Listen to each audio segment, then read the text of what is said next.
que o nosso amor é puro e verdadeiro.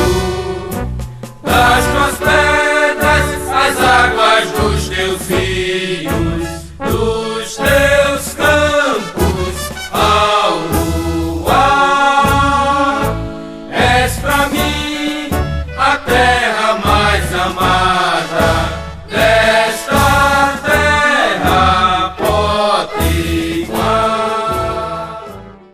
No início do século passado, deu-se o princípio das tentativas de voar. O primeiro passo foi dado com os irmãos Wright, que em 1903 realizaram voos de poucos segundos em uma máquina motorizada e mais pesada que o ar. Posteriormente, nosso Alberto Santos Dumont, com o 14 bis, no ano de 1906, deu um salto ainda maior. Desde então, não existiam mais limites para o desenvolvimento da aviação no mundo. Os avanços tecnológicos, juntamente com as necessidades do nosso cotidiano, tornaram a aviação cada vez mais essencial para a humanidade. No campo de Bagatelle, em Paris, pôs, pela primeira vez, um veículo para voar por seus próprios meios, sem necessidade de catapultas ou rampas para decolar.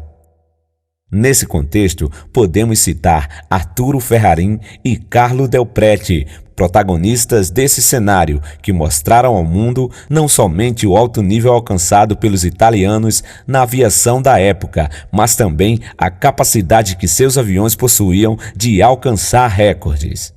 Um desses, alçado por esses dois jovens, foi o recorde de maior viagem em linha reta sem escala. Tal viagem aconteceu no dia 5 de julho de 1928, quando decolaram do aeroporto de Guidonia Monticello, a bordo de um avião Savoia Marchetti S-64, pousando na cidade de Touros, em um voo de 49 horas e 15 minutos e 7.188 quilômetros.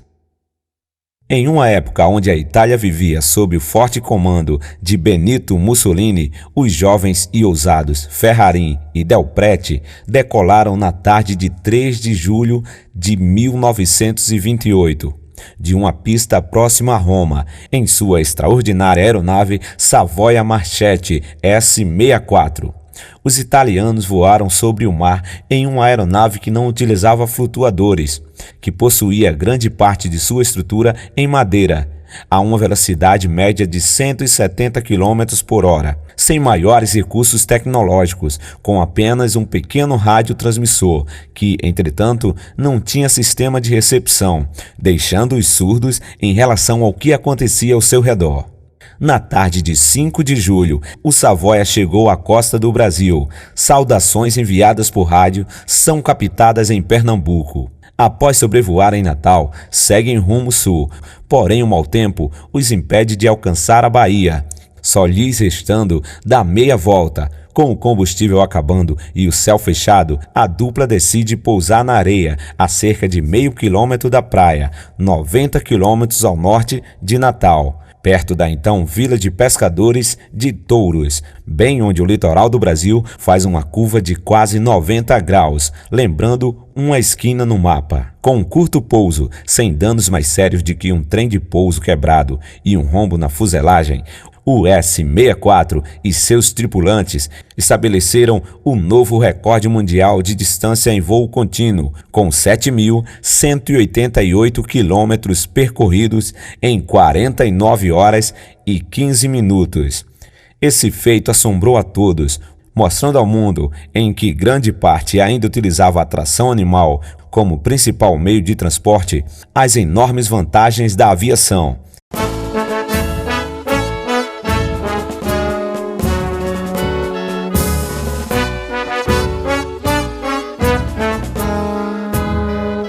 Eu acho que alguém deve ser assustado tanto, né?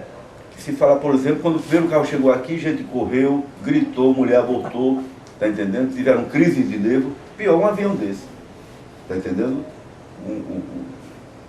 O motor de um avião faz muito mais zoada do que o motor de um automóvel. Então me parece que realmente foi uma coisa interessante.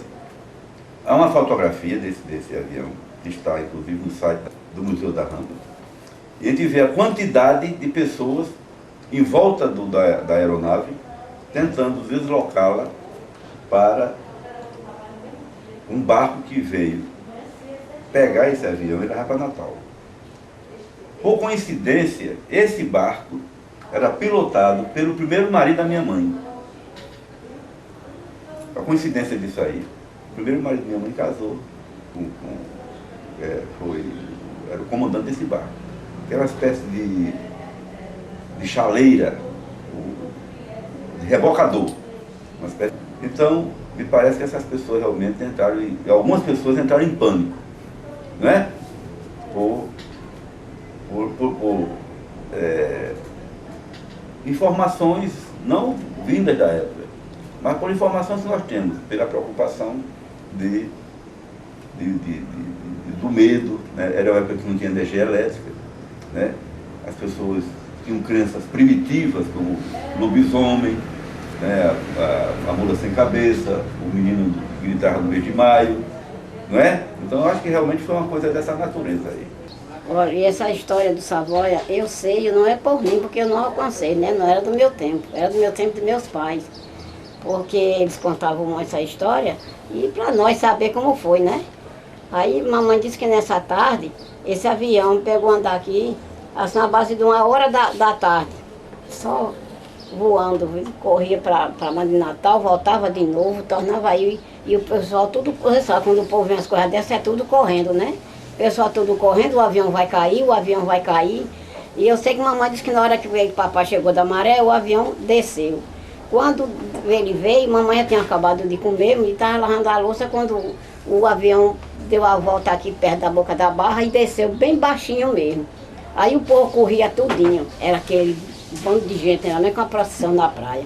Aí até que quando chegou na lagoa, nesse tempo era chamada Lagoa do Anil. E por conta do avião, aí ficou se chamando a Lagoa do Avião.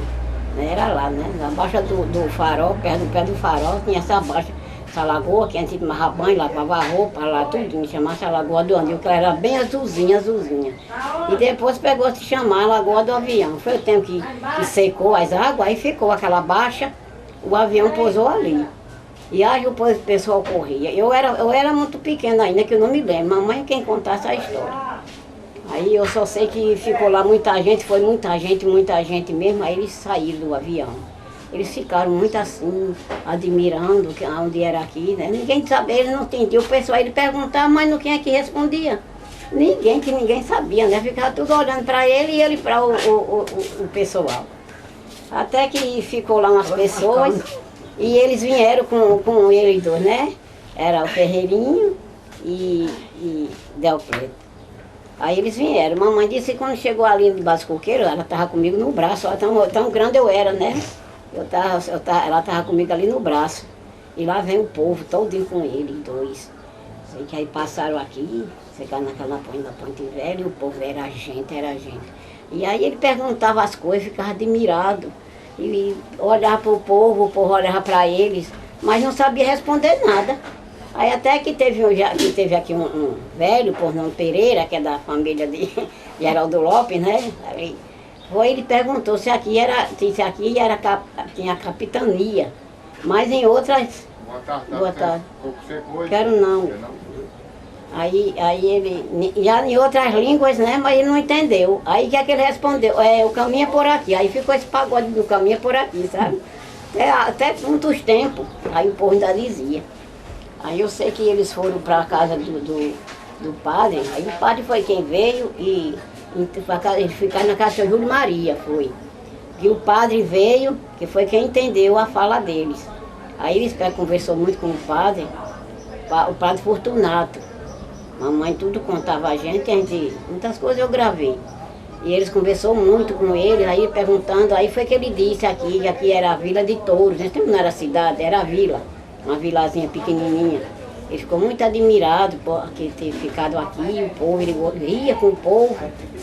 Sei que ele ficou lá. Depois telefonaram e de Natal vieram buscar ele aqui. Depois de Taribá, depois vieram pegar o avião. E esse avião voltou para lá, e lá aí fizeram trabalho no avião e eles foram lá para a Itália, que esse avião tirou da Itália ao Brasil 24 horas. Em 24 horas eles chegaram aqui no Brasil. E esse avião era muito cobiçado, todo mundo tinha inveja dele porque ele voava muito. E diz o povo que foi a inveja que fizeram, que botaram, né? Mas isso é conversa do povo.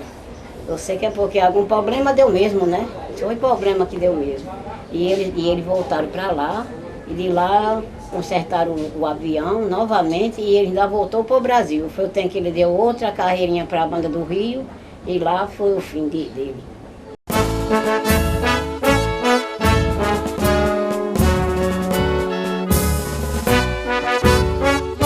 Então seria realmente essa capacidade de atrair turista para esse tipo de coisa. É você montar esse quebra-cabeça, trazer desde os primórdios da nossa descoberta, que todos é o caminho de chegada, né? E trazer isso para uma reflexão histórica, junto com o poder público, montar um museu, como se está montando no Natal, o Museu da Rampa, com uma dificuldade tão grande. Quando a gente pensa em fazer isso aqui, basta ver a dificuldade que esse grupo de Augusto Maranhão, lá em Natal, tem. Já começaram, já construíram, já começaram e até hoje não concluíram o Museu da Rampa. Mas eu acho que seria muito interessante que nós tivéssemos realmente essa capacidade, né, administrativa, com a turismo, a Prefeitura Municipal, de criar esses elementos para que nós tivéssemos realmente a visitação e tivéssemos que colocar pelo menos uma montagem do avião, igual o Savoia, né? E seria uma coisa maravilhosa. Porque essa lagoa, eu pelo menos cheguei a me banhar na lagoa do avião, praticamente já está dentro da cidade, né? Hoje eu não tenho mais assim, onde ela se localizava, mas me vai aí perto do colégio, do colégio Isabel Vieira Barbosa. Era por ali. Eu cheguei a tomar alguns banhos ali com meu irmão José Joaquim, com o ex-prefeito José Américo, com o Lindonor Patriota, íamos tomar banho ali naquela lagoa. Naquela época não secava aquela lagoa praticamente. Eram de águas límpidas e perfeitas. Portanto, eu acho que realmente deveria se explorar essa condição histórica da nossa cidade de Touros. Em linhas gerais, essa cidade é palco de acontecimentos marcantes na história do país e manifestações culturais do estado. No entanto, nunca deixou de ser um vilarejo de pescadores com praias sossegadas, contando atualmente com os principais atrativos históricos e culturais: Igreja Santuário do Bom Jesus, a Festa do Padroeiro, os Canhões Coloniais, o Marco de Touros e o Farol do Calcanhar. Em referência ao patrimônio histórico-cultural da cidade, percebe-se que estamos tratando de um município abastado em suas expressões culturais, que se ramificam em festas religiosas, lendas, danças folclóricas, capoeira, tradições, crendices e demais aspectos que se concentram e reproduzem práticas culturais. Nota-se que elas são mais que meras distrações para os que fazem de divertimento e para os que as prestigiam. Elas são a perpetuação da essência cultural das pessoas que formam uma determinada sociedade.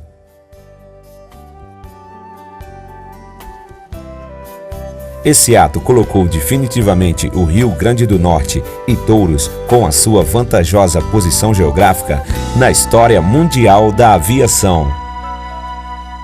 Touros tem muitas belezas naturais, a enseada, o tourinho, os coqueirais, peixes, frutos maduros nos quintais e as estações que fazem a parte do pintor.